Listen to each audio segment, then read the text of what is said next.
শুভ দুপুর প্রিয় দর্শক, সকলকে শুভেচ্ছা, সাদর আমন্ত্রণ চ্যানেল আয়ের পর্দায়। দেখছেন নিয়মিত আয়োজন ফ্রেশ প্রিমিয়াম টি তারককথন। দর্শক, আজ 16 ডিসেম্বর, বিজয় দিবস।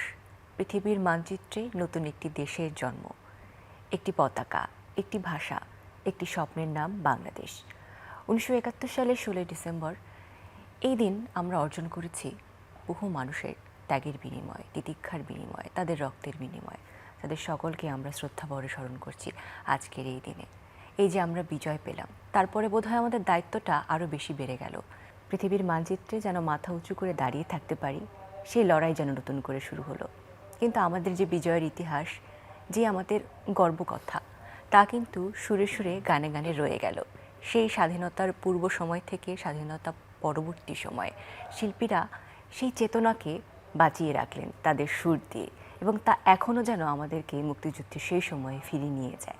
প্রিয় দর্শক, আজ গানে গানে সুরে সুরেই আমরা মুক্তিযুদ্ধের চেতনাকে ধারণ করতে চাই, কারণ আজ আমাদের সাথে আছেন গানের মানুষ, স্বাধীন বাংলা বেতার কেন্দ্রের শিল্পী শাহীন সামাদ। শুভেচ্ছা বিজয় দিবসের। তোমাকেও শুভেচ্ছা, আর চ্যানেলের সমস্ত কলাকুশলীদের আমার অন্তর থেকে ভালোবাসা এবং শুভেচ্ছা জানাই। এবং যারা আমাদের এই যুদ্ধ করে 30 লক্ষ শহীদের বিনিময়ে যে আমরা স্বাধীনতা অর্জন করেছি, তাদের স্মৃতির প্রতি গভীর শ্রদ্ধা এবং ভালোবাসা জানাই। বাহ, বরাবরই বিভিন্ন আয়োজনে দেশের গানগুলো আপনার কণ্ঠে যতবারই আমরা শুনেছি, আমরা মনে হয় যে ওই সময়টাতে ফিরে গিয়েছিলাম। এবং এই যে কণ্ঠ দিয়ে যুদ্ধ করেছেন আপনারা, মুক্তির গানে আপনাকে এই যে দেখেছি আমরা, এবং সেই সময়টাতে আমরা সকলে জানতে পেরেছি যে শিল্পীদের ভূমিকা আসলে কতখানি ছিল। সেই মুক্তির গানের গল্পটা একটু জানতে চাই। আসলে মুক্তির গানের কথাটা পরে বলি, আগে বলি যে আসলে গানগুলি কোথা থেকে শিখলাম। প্রথমত আমরা ছায়ানটে আমাদের যে গণসঙ্গীতের সম্রাট মরহুম শেখ লুৎফর রহমান, তো উনি আমাদের তোমাদের শ্যামাসঙ্গীত, কীর্তনাঙ্গের, ভজনাঙ্গের গানগুলি শেখাতেন এবং পাশাপাশি সমস্ত গণসঙ্গীত, উদ্দীপকমূলক গান, দেশাত্মবোধক গান, এগুলি উনি শেখাতেন। তো ফলে আমি সরাসরি সেগুলো আমি পেয়েছি এবং এখন পর্যন্ত আমি শেখাচ্ছি। আর ছায়ানটে কিন্তু এই গানগুলি প্রায় 13-14টা গান আমি ওদের ছেলেমেয়েদের তুলে দিয়েছি। এইভাবে কিন্তু করে যাচ্ছি আর কি কাজ এখন পর্যন্ত। এখন পর্যন্ত করে যাচ্ছি।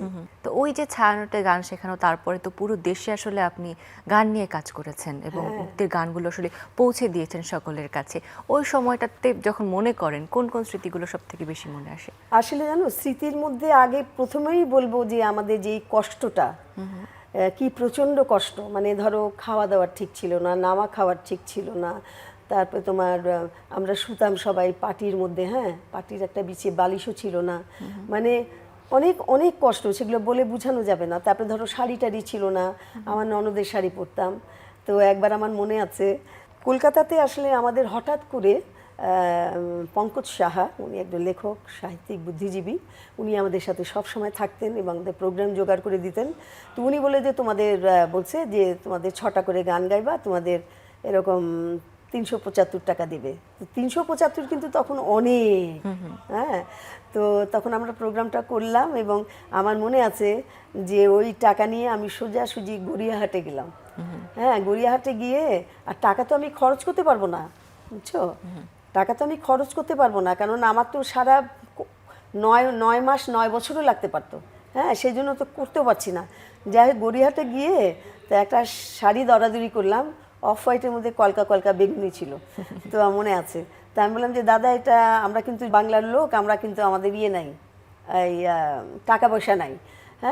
তখন বললো হ্যাঁ দিদি, তো এটা আমি সে এটা কত দাম? বললো যে এটা 20 টাকা। আমি সে 20 টাকা? 20 টাকা তো আমি দিতে পারবো না দাদা।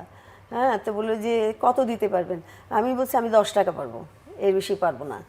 তখন দরাদরি করতে করতে উনি 12 টাকা বলে, আমি 10 টাকা, উনি 12 টাকা, এই করতে করতে আমি চলে যাচ্ছি, তখন পিছন থেকে ডাকতে, দিদি নিয়ে যান নিয়ে যান। তো ওইভাবে কিন্তু ওই একটা শাড়ি কেনা হয়েছিল ওই সময়। ওই সময়। আর তারপরে আসলে বলবো যে আমাদের বাংলাদেশ মুক্তি সংগ্রামী শিল্পী সংস্থা, তো সেখানে তোমার সঞ্জিদা আপা ছিলেন, তারপরে ওয়াহিদ ভাই ছিলেন, ওয়াহিদুল হক, তারপরে তোমার তারেক আলী ছিল, তারপরে আবার মুস্তাফা মানোয়ার ছিলেন। হ্যাঁ, তো মন্টু মামা করতো কি, আমাদের যেসব বড় বড় অনুষ্ঠানগুলি করতাম, রবীন্দ্র সদনে বলো, বিভিন্ন জায়গায়, আর তখন তো তিল ধরনের জায়গা দিতে পারতাম না আমরা, হ্যাঁ, আমাদের প্রোগ্রামে। তো এরকম মন্টু মামা পিছনের ইয়েগুলি করতেন, মানে নতুন দিনের সূর্য উঠবে, পিছনে ব্যাকগ্রাউন্ডে যে ইয়েটা, ওটা উনি করতেন। আর আমাদের রূপান্তরের গান বলে একটা ইয়ে ছিল, স্ক্রিপ্ট ছিল, সেটা সৈয়দ হাসান ইমাম উনি পড়তেন। আর ইন বিটুইন মাঝখানে আমরা গান করতাম, স্লোগান করতাম, মানে লোম দাঁড়িয়ে যাবার মতন অবস্থা, মানে এত সুন্দর, মানে পিন অফ সাইলেন্ট থাকে, আর একদম ভিতরে ভিতরে আমরা স্লোগান, ভিতরে ভিতরে কথরা, ভিতরে ভিতরে কবিতা, বুঝছো, ভিতরে ভিতরে গান, যে কি সুন্দর তোমাকে বলে বুঝাতে পারবো না। কিন্তু ওই যে বললাম যে অনেক অনেক অনেক অনেক পরিশ্রম করতে হয়েছে, একেবারে অনেক পরিশ্রম তো তখনকার ওই স্মৃতিগুলো কিন্তু আমাদের নতুন প্রজন্মের কাছে এতটা সহজভাবে ধরা দিত না। তখন আসলে আপনারা কি করেছেন, যদি না মুক্তির গান আমাদের সামনে আসতো সত্যি কথা তারেক মাসুদের হাত ধরে? আসলে হচ্ছে কি, মুক্তির গানটা কিভাবে আসলে আমি তোমাকে বলি, তার আগে আমি বলি যে লিয়ার লেভিন বলে একজন ক্যামেরাম্যান, উনি বিভিন্ন ইয়েতে যে যোদ্ধাদের সামনে, তারপরে বিভিন্ন শরণার্থী ক্যাম্পে উনি ছবি তুলতেন, অনেক ক্যামেরাবন্দি করতেন। তো সাংবাদিক ছিলেন একজন। হ্যাঁ হ্যাঁ, সাংবাদিক ছিলেন একজন। তারপরে উনি করলেন কি করে জানি জানলেন আমাদের বাংলাদেশ মুক্তি সংগ্রামী শিল্পী সংস্থা এরকম মুক্তাঞ্চলে যাবে। মুক্তাঞ্চল তখন যশোর হয়েছে। তখন উনি এসে আমাদের বললেন যে, মিনু আপাদের বললেন, সঞ্জিদা আপাদের বললেন যে আমি আপনাদের সাথে থাকতে চাই, তো আপনি যদি আমাকে নেন, আমি আপনাদের কোনো ডিস্টার্ব করবো না। হ্যাঁ, আমি এমনভাবে ছবিগুলি তুলবো যে আপনাদের কোনো ডিস্টারবেন্স হবে না। তখন সঞ্জিদা আপা, ওয়াহিদ ভাই সবাই রাজি হলো। তো রাজি হয়ে তারপরে উনি, আমার মনে আছে আমাদের সাথে গেছেন, কিন্তু আমরা সত্যিই কিন্তু আমরা টের পাই নাই, অনেক জায়গায় আমরা কিচ্ছু টের পাই নাই। হ্যাঁ, উনি নিজের মতো তুলেছেন, এবং 30 ঘন্টা।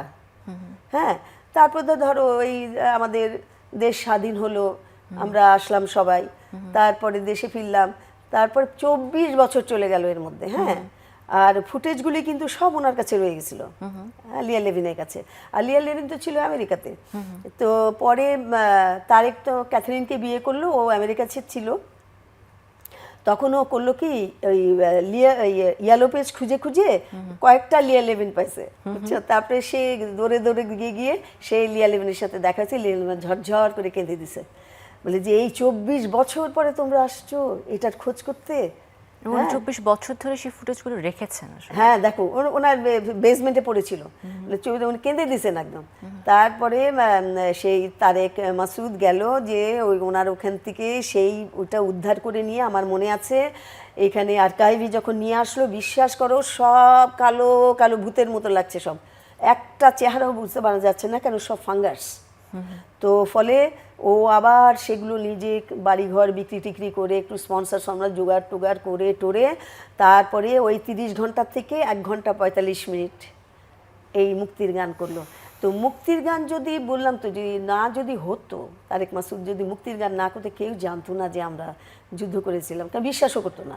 হ্যাঁ, তো এইভাবেই আজকে পরে যখন মুক্তির গান বিভিন্ন তোমার এই যে পাবলিক লাইব্রেরিতে বলো, বিভিন্ন রাস্তায় লক্ষ লক্ষ কোটি কোটি কোটি কোটি সবাই দেখেছে জনগণ। হ্যাঁ, তো তখন তোমার এই এই এই তখন ওরা দেখলো যে আল্লাহ, এই যে আমাদের বলছে কি, যখন শেষ দেখা হয়ে গেল, তখন বললো যে যারা আপনারা সেই সময় ছিলেন একটু আসেন স্টেজে। তো স্টেজে গেছি, তো ওরা বিশ্বাসই করতেছে না যে আমরা, বুঝছো, কাছে আসছে, একবার হাত ধরে, একবার আদর করছে, একবার জড়িয়ে ধরছে, একবার পায়ে ধরছে, মানে সেই কি অবস্থা, কান্না কাটি। তখন ওইখানে একটা ঘটনা ঘটেছিল যে মুক্তির গানে একটা জায়গায় একটা মহিলা দেখছিল, মানে এই অডিয়েন্সে আর কি, যদি সে হঠাৎ চিৎকার করে উঠলো। হ্যাঁ, বলে কি, ওই যে আমার বোন, ওই যে আমার বোন, আমার বোন তো আর আসে নাই ফেরত, বুঝছো। এত কষ্ট, আমার এত কষ্ট লাগছে যে, মানে ও যে এতদিন পরে দেখলো, ওই মুক্তির গানে ছিল বলে মেয়েটাকে দেখতে পাইল আর কি, বোনকে। তো এরকম আসলে সত্যি, মানে এগুলো গল্প গায়ে কাটা দেয়, বিশেষ করে আমরা প্রজন্ম, যারা নতুন প্রজন্ম, তারা তো এই গল্পগুলো বা সত্যি ঘটনা, এগুলো তো আমরা জানতাম না। আপনারা যদি এভাবে করে আমাদের সামনে এগুলো এত স্পষ্ট করে না বলতেন, আমাদের আসলে জানার কোনো উপায় ছিল না। অনেক অনেক ধন্যবাদ আপনাকে এত দারুণ একটি মুহূর্ত আমাদের সাথে ভাগাভাগি করার জন্য। আচ্ছা, এই যে এখন পর্যন্ত প্রতিটি অনুষ্ঠানে অনেক অনেক বিজয়ের গান, মুক্তিযুদ্ধের গান আপনার কণ্ঠে আমরা শুনেছি। সবথেকে পছন্দের গানগুলো কোনগুলো এবং ওই সময় কোন গানগুলো করেছেন সবচেয়ে বেশি? পছন্দের গান আসলে সবই ছিল, যেমন বলো বলো রে বলো সবে বলো রে বাঙালির জয়, বাংলাদেশের নদীর বুকে এই বলি গান গাহিয়া যায়, হেই হেই হেইয়া ওরে কণ্ঠ ভরা গান মোদের গোলা ভরা ধান, ওরে কণ্ঠ ভরা গান মোদের গোলা ভরা ধান, কত সুখে একসাথেতে বাস করি রে ভাই, হেই হেই হেইয়া। এই গানগুলো জানো, এই গানটা স্পেশালি, এই গানটা মোশাদ আলীর লেখা কথা।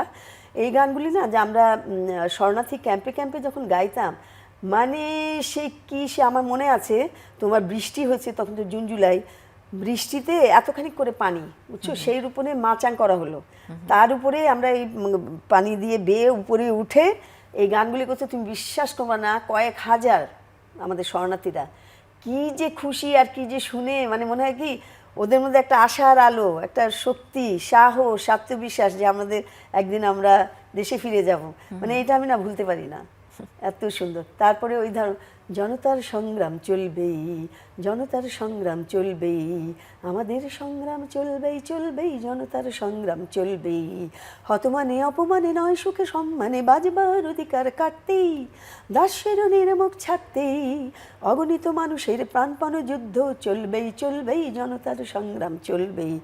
তারপর তোমার ওইটা ধনু ধান্য পুষ্প ভরা আমাদের এই বসুন্ধরা, তাহার মাঝে আছে দেশ এক সকল দেশের সেরা, ও সে স্বপ্ন দিয়ে তৈরি সে দেশ স্মৃতি দিয়ে ঘেরা। তারপর তোমার মানুষ মানুষ আবার তোরা মানুষ, মানুষ মানুষ আবার তোরা মানুষ, অনুকরণ খোলস ভেদি কায় মনে বাঙালি হ, অনুকরণ খোলস ভেদি কায় মনে বাঙালি হ, মানুষ মানুষ আবার তোরা মানুষ, শিখে নে দেশ বিদেশের জ্ঞান তবু হারাস নে মারদান, শিখে নে দেশ বিদেশের জ্ঞান তবু হারাস নে মারদান, বাংলা ভাবে পূর্ণ হয়ে সুধন্য বাঙালি হ, বাংলা ভাবে পূর্ণ হয়ে সুধন্য বাঙালি হ, মানুষ মানুষ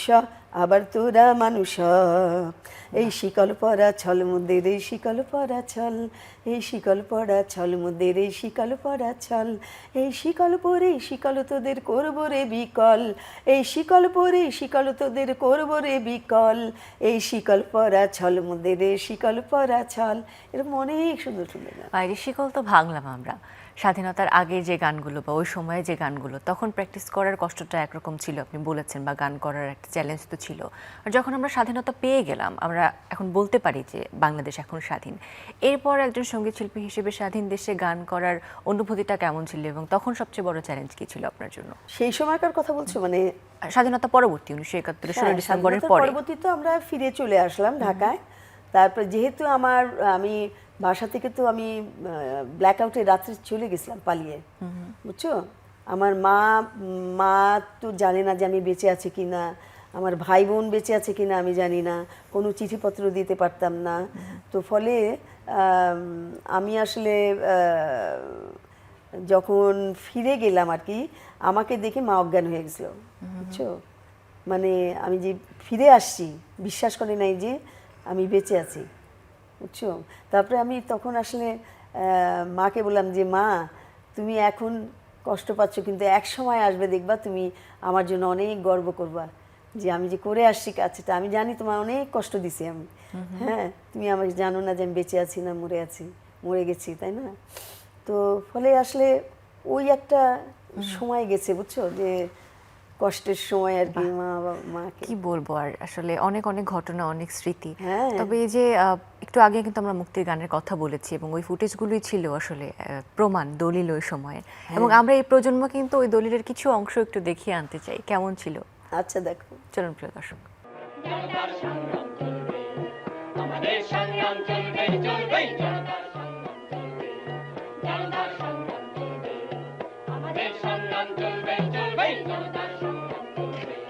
জনতার সংগ্রাম চলবে, অপমানে নয় শুধু সম্মান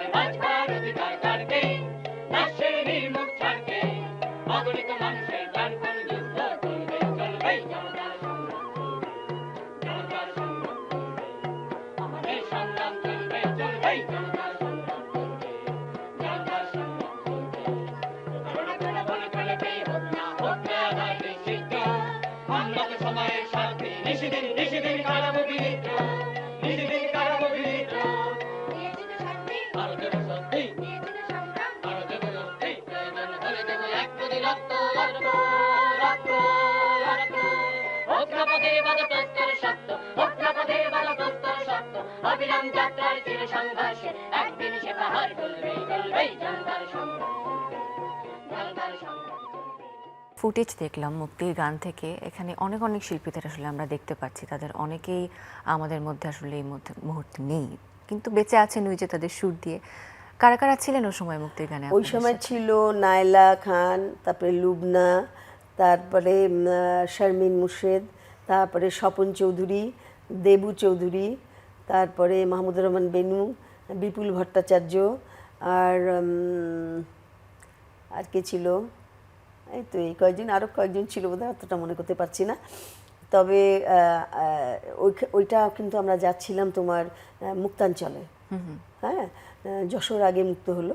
তো কি যে কষ্ট, একটা ভাঙা ইয়েতে বুঝছো ট্রাকে, সেই ট্রাকটা মাঝখানে খারাপ হয়ে গেল, সেটাকে আবার ঠিক করা হলো। হ্যাঁ, তো ওই সময় আসলে আমি ভাবতেছিলাম যে আমাদের গায়ে কোনো কাপড় ছিল না, চাদরও ছিল না, কিচ্ছু ছিল না। ওই খোলা আকাশের নিচে ঠান্ডার মধ্যে আমরা এই কয়েকজন, আমরা পরিবার, হ্যাঁ, যে যাচ্ছি, যে মানে চিন্তার হতে, তার খাওয়া দাওয়া ছিল না, তো ওই বিভিন্ন গ্রামে গ্রামে থেমে থেমে যেত, তো কারণ ট্রাকটা ভালো ছিল না। হ্যাঁ, ফলে তোমার ওই ওনারা যতটুকু আমাদের খাইয়েছেন সেইভাবে। কিন্তু সময় তো এখন পাল্টে গেছে, এখন জীবন অন্যরকম, চিন্তা চেতনা অন্যরকম, জীবন থেকে প্রত্যাশা অন্যরকম। এত বছর পরে এখন যখন 16 ডিসেম্বর আসে, বিশেষ করে আজকের দিনে দাঁড়িয়ে যখন ওই স্মৃতিগুলো মনে করেন, তখন কেমন অনুভূতি হয়? আসলে কি বলবো, আর স্মৃতি তো, যে তোমাকে যেটা বললাম, যে আসলে স্মৃতিটা তো মোছে না। ওটা আসলে 71-এর যে আমাদের ভূমিকা, সেটা তো কোনদিন মুছতে পারি না মন থেকে, ওটা সবসময় মনেই থেকে যায়। আসলে এটাই বলতে চাই। আর যদি জিজ্ঞেস করি স্বপ্নের কথা, এখন আপনার দেশের কাছ থেকে বা এই প্রজন্মের কাছে আপনার প্রত্যাশা কি, আপনার স্বপ্ন কি, কি বলবেন?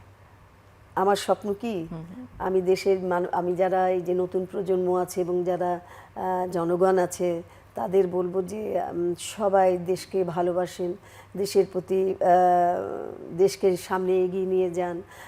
আর যারা নতুন প্রজন্ম, তারা তো নানান ধরনের ইয়ে করছে না, কেউ ডাক্তার, কেউ ইঞ্জিনিয়ার, কেউ এই, তো তোমরা সেই সব করে তোমরা দেশকে সামনে এগিয়ে নাও। হ্যাঁ, দেশের জন্য কাজ করো, দেশের জন্য কাজ করো।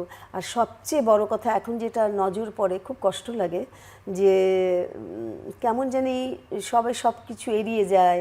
হ্যাঁ, ধরো প্রতিবেশীর কারো কিছু হলে সেদিকে কোনো খোঁজ খবর নেয় না, বাবা মার খোঁজ খবর নেয় না, ইয়াং জেনারেশন মানে অনেক কিছু কেয়ার করে না, আত্মকেন্দ্রিক। ওইটা আমার কষ্ট লাগে আসলে। বাবা মার চেয়ে বড় কেউ কিছু না। হ্যাঁ, বাবা মার কথা শুনতে হবে, বড়দের কথা শুনতে হবে, গুরুজনদের ভক্তি শ্রদ্ধা করতে হবে, সেটা একেবারেই অ্যালুফ হয়ে যাচ্ছে। হ্যাঁ, তারপরে তোমার এই যে মোবাইলের যুগ আসছে, আমার মনে হয় মোবাইলটা, যেমন আমার ক্লাসে, আমি যখন ছায়ানটে ক্লাস করি, এখন তো ক্লাস নেই, তো ওখানে কিন্তু কেউ একদম মোবাইল অ্যালাউড না, কেউ নেয় না। আমি ওদের বলি যে আমি তোমাদের ইয়ে করে দিব, তোমাদের গান শেখাচ্ছি সুন্দরভাবে, আমি তোমাদের 7 দিন আগে আমি রেকর্ড করে দিব, ওইটা সারাক্ষণ শুনবা এবং এক্স্যাক্টলি ওই গান গাইতে হবে, ওরকম না হলে তোমরা নাম্বার পাবো না। কঠিন নিয়ম, তাই না?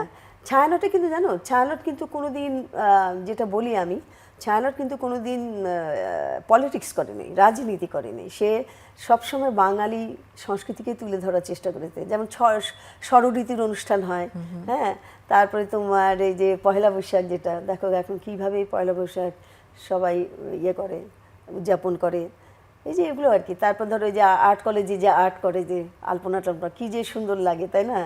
তো ওই যে বলি যে এগুলো কিন্তু ছায়ানট সবসময় করছে। আর ছায়ানটে আরেকটা জিনিস শেখায়, যে তোমার ছোটদের সাথে কিভাবে কথা বলতে হবে, বড়দের সাথে কিভাবে কথা বলতে হবে, ঢুকে যে মানে একটু সময় মতো, একদম সময় মতো। আমার কিন্তু একটু দেরি হলে আমি ঢুকতে দিই না ক্লাসে, বুঝছো, আমি একটু স্ট্রিক্ট আছি এদিক দিয়ে, হ্যাঁ, দিই না। তো ফলে তো ওইভাবে। আর তাছাড়া তোমার আমাদের এত সুন্দর নিয়ম নীতি, আজকে সঞ্জিদা আপা নেই কিন্তু সঞ্জিদা আপাই আছেন, এরকম আর কি। তিনি যে প্রতিষ্ঠা করেছেন যে হ্যাঁ। নিয়মিত, সেইগুলো আছে হ্যাঁ। আসলে। আচ্ছা, এই যে নতুন প্রজন্মের কাছে, আবারও নতুন প্রজন্মই কিন্তু ফিরে ফিরে আসছে, তাদের কাছে মুক্তির চেতনাকে আরো বেশি মজবুত করতে আসলে আমাদের এই শিল্পীদের করণীয় কি? একজন সঙ্গীত শিল্পী শিল্পীদের হিসেবে কি করণীয় বলবেন? আমার মতে যে বিভিন্ন যেসব সঙ্গীত প্রতিষ্ঠানগুলো আছে, এই গানগুলিকে তাদের একদম মানে শেখাতেই হবে। এই গানগুলি থেকে যেরকম আমরা অনুপ্রেরণা পেয়েছি, আমরা শক্তি পেয়েছি, মনে জোর পেয়েছি, ওরাও পাবে, এবং তখন ওরা দেশ গড়ার কাজে নিজেদের যুক্ত করবে, বুঝছো? কারণ ওদের শেখাতেই হবে, এই গানগুলি না শেখালে হবে না। এই গানগুলি থেকে অনুপ্রেরণা সব কিছু পাওয়া যাবে, হ্যাঁ, নিজেকে তৈরি করারও শক্তি পাবে। ফলে তখন ওদের মধ্যে একটা চেতনা জাগ্রত হবে, তারা দেশকে সামনে এগিয়ে নিয়ে যাবে। বাহ, আপনিও তো যাদেরকে শেখান আসলে, তারা কি কখনো আপনাকে এই বিষয়ে কোনো প্রশ্ন করে যে যুদ্ধের ওই সময় কেমন ছিল, কি করেছেন, বা তখন কেন যুদ্ধ করেছিলেন, কেন মনে হয়েছে যে একটা না, স্বাধীন দেশ এগুলো দরকার? কিন্তু ওরা করে না। ওরা করে না, তাই না? না, এমনি ওদের শেখায় যে গানগুলি, ওরা খুব সুন্দরভাবে, আমি বললাম না যে তুলে দিছিলাম প্রায় 13টা গান, হ্যাঁ, তুলে দিলাম। আর পরে একটা অনুষ্ঠান করছিলাম 80 জনকে নিয়ে, তো খুব সুন্দর হয়েছিল, খুব সুন্দর, খুব ভালো হয়েছিল। বাহ। আচ্ছা, এই যে আজকের দিনে অনেক শিল্পীদের প্রস্তুতি অনেক রকম থাকে, সাধারণ মানুষের প্রস্তুতি একরকম, শিল্পীদের প্রস্তুতি একরকম, তো আজকের দিনে আপনার প্রস্তুতি কেমন, কি করবেন সারাদিন? আমার আসলে প্রথমত অন্যান্য চ্যানেলেও অনুষ্ঠান আছে, আজকে আমি ভীষণ ব্যস্ত। আর এমনি আমাদের ঢাকা ক্লাবে একটা বিরাট অনুষ্ঠান হচ্ছে, হ্যাঁ, আমরা কালকে রিহার্সেল করেছি, এবং আমার মনে হয় খুব সাকসেসফুল হবে। সবাই খুব সুন্দরভাবে করব গানগুলো, একক এবং দ্বৈত প্লাস আমরা সবাই মিলে করছি আর কি। তো গানে গানে আসলে পুরোটা দিন হ্যাঁ, কেটে গানে যাবে। গানেই যাবে। অনেক অনেক ধন্যবাদ, এত ব্যস্ত সময়ের মধ্যে থেকেও আজকের দিনে আপনি আমাদের সময় দিয়েছেন। আবারও বিজয়ের অনেক অনেক শুভেচ্ছা। আগামীতে সেই গানগুলোই আসলে আমাদের অনুপ্রেরণা হয়ে নিশ্চয়ই। থাকবে, সেই প্রত্যাশা রাখছি। অনেক ভালো থাকবেন। দর্শক, এই ছিল আমাদের আজকের আয়োজন, আশা করি ভালো লেগেছে। আবারও আপনাদের সকলকে জানাই বিজয় দিবসের শুভেচ্ছা। এই বিজয় আমাদের সকলের, চলুন আমরা এই স্বাধীনতায় বিজয়কে ধরে রাখি নিজেদের অন্তরে, এবং দেশের প্রতি ভালোবাসাটাকে আরেকটু মজবুতভাবে প্রকাশ করি, এই প্রত্যাশা রেখে আজকের আয়োজন থেকে বিদায় নিচ্ছি। সকলে ভালো থাকবেন।